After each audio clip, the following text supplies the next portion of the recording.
Ми вже досягли стратегічного переламу та йдемо до нашої перемоги. У цьому переконаний президент Володимир Зеленський. Водночас він зазначив, що неможливо сказати, скільки ще триватиме війна та звільнення окремих населених пунктів від московитів. Неможливо сказати, скільки днів нам ще звільняти нашу українську землю, але можливо сказати, ми це зробимо, бо ми цього прагнемо. Бо стратегічного перелому ми вже досягли, ми вже йдемо до нашої мети, до нашої перемоги. Це вітчизняна війна. Війна з дуже впертим ворогом, який не звертає уваги на тисячі своїх, навіть своїх убитих людей, убитих солдатів, який збирає по всій Росії зараз резервістів та строковиків, щоб кинути їх у пекло цієї війни. Президент України підтвердив, що РФ звозить найманців із Сирії. Вони їдуть убивати на українській землі абсолютно усіх, зокрема тих російськомовних людей, яких нібито зібрався рятувати Путін, зауважив Зеленський. Вот так российские войска относятся к украинцам. Вот так относятся к Донбассу. Как они говорили, к русскоязычным людям.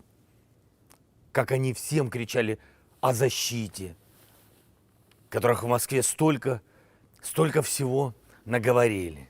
Ракеты, авиабомбы, артиллерия. А теперь вот еще сирийские наемники, которых вообще не различают, кто и на каком языке здесь разговаривает, в какую церковь ходит, какую партию поддерживал. Наемники, которые просто едут убивать на чужой, во всех смыслах этого слова, на чужой земле.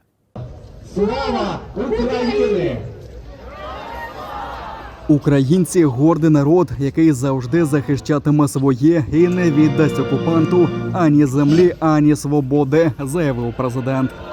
Ми боремося за нашу свободу вже 16-й день. Це вчетверо довше, ніж ворог планував на своє вторгнення. Вчетверо довше.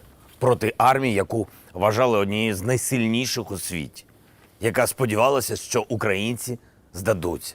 Сподівалася, що хтось зустрічатиме з квітами російські прапори на українських вулицях, на наших вулицях. Але українці – горді люди, які завжди захищають свою землю і не віддадуть окупанту жодного клаптика цієї землі, жодного відсотка своєї свободи. Російські винищувачі завдали удару по території Білорусі. Це провокація, аби втягнути Білорусь у війну з Україною. За інформацією командування українських повітряних сил, спочатку 2 російські військові літаки залетіли з Білорусі на Рівненщину, де здійснили бомбардування. Після чого розвернулись і полетіли на Білорусь, де обстріляли село Копані. Пізніше командування повітряних сил повідомило, що Росія обстріляла і інші прикордонні населені пункти Білорусі, містечко Верхній Теребежів та село Бухличе. Це сталося після того, як міністр оборони України Олексій Резніков попередив про таку провокацію. Радник голови Офісу президента Олексій Арестович звернувся до білорусів, щоб вони не втягувалися у війну проти України. Мы не собираемся воевать с белорусами, а вы не должны себе позволить втянуть в эту преступную авантюру, которую россияне провоцируют совершенно сознательно. Теперь же не только использованием вашей военной инфраструктуры, аэродромов и залпами баллистических ракет типа «Искандер» с вашей территории. А тут уже прямая провокация. Удар по украинской территории, потом удар по белорусской. Распространите, пожалуйста, это видео и не дайте втянуть себя в войну. Она вам не нужна. Мы за 15 дней уничтожили больше 12 тысяч российских военных. Не надо вам попадать в их число. Свободу не дають, а виборюють. Так було, є і буде. Такими словами муфтій мусульман Криму Гайдер Рустемов закликав співвітчизників до захисту своєї честі, родин та майна. Він наголосив, що кожен має вирішити для себе, як він може це зробити та діяти залежно від своїх умінь. За 8 років окупації жителі Криму та Сходу України пережили насильницьке викрадення, катування, судилище та інші знущання загарбника. Тепер настав час зробити усе, що в наших силах, задля звільнення батьківщини, додав Айдер Рустемов. За нами правда, істина, а значить і він, адже він є істина, істинний, ель-хак. Ми за справедливість, а значить він, той, хто є справедливим, за нами. А якщо він за нами, то за нами і перемога, іншаллах. Я не кличу вас, перебуваючи тут у Києві, на великий джихад, а кличу до простого, що роблю сам. Зробити те, що в наших руках, щиро очищаючи намір заради нього одного. А це і буде великий джихад з нafsом. Я кличу вас на захист своєї честі, сім'ї та майна. Нехай кожен із вас сам вирішить, як він може це робити якнайкраще. І діє залежно від своїх умінь і навичок. Не кидайте себе на смерть, але й не губіть свою душу зі страху померти. Життя як дарує він, так і позбавляє лише він один. А не міна, ракета, бомба або шалена куля та уламок. Час бути з Україною – таким є наш шлях до свободи. Такий є наш шлях додому.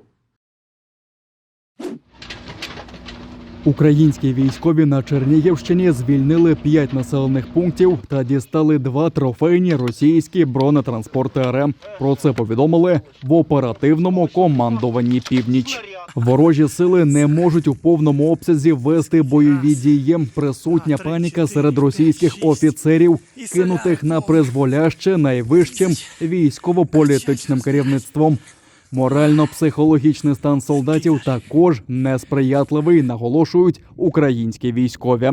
За останню добу російська армія, за даними Генштабу, втратила в боях 266 окупантів, а також 18 танків, 60 бойових броньованих машин, 2 одиниці артилерійських систем, 2 засоби протиповітряної оборони.